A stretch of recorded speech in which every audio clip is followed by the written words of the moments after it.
We are here in Keystone with Casey. He is the executive director of the Keystone Historical Museum, and this is also an old schoolhouse. It's a lot of things are housed in here. So just give us a little bit of an overall about what this place is. Well, we were built in 1899. The first classes here had about 160 kids in them. It's kind of hard to imagine such a small schoolroom and everything.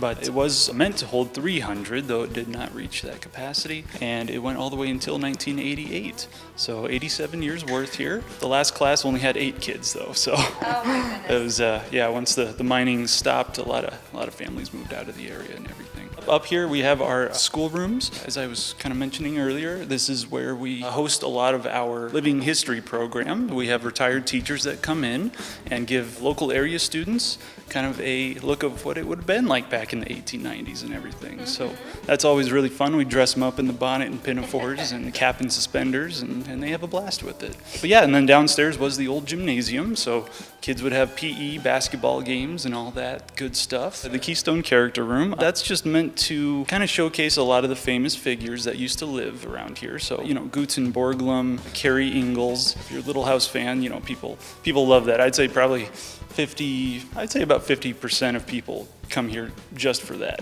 Laura's sister, Carrie Ingalls, she moved out here in 1911.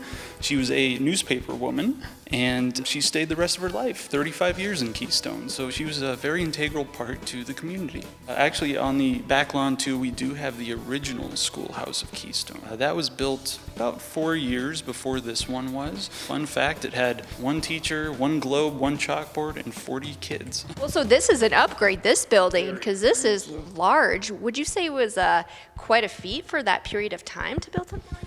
It is, and this was definitely a centerpiece for the town back then. It was more than just a schoolhouse. A lot of different organizations did use it. It was used for polling places, City Hall. I know the Sheriff's Department had used some rooms down here at one point. So, it just served as a main piece for the town. The kids love ringing the school bell. That's kind of our big interactive bit that brings people in, and you can hear it throughout the whole old Keystone here. Oh, there it is right there. Oh my goodness, we love it. We actually have a bathtub from William Howard Taft, one of our presidents. When he was staying in here in the 1900s, everywhere he went, he had to have his own personalized bathtub put in because he was a larger man. And when that mansion was torn down, it ended up in our hands.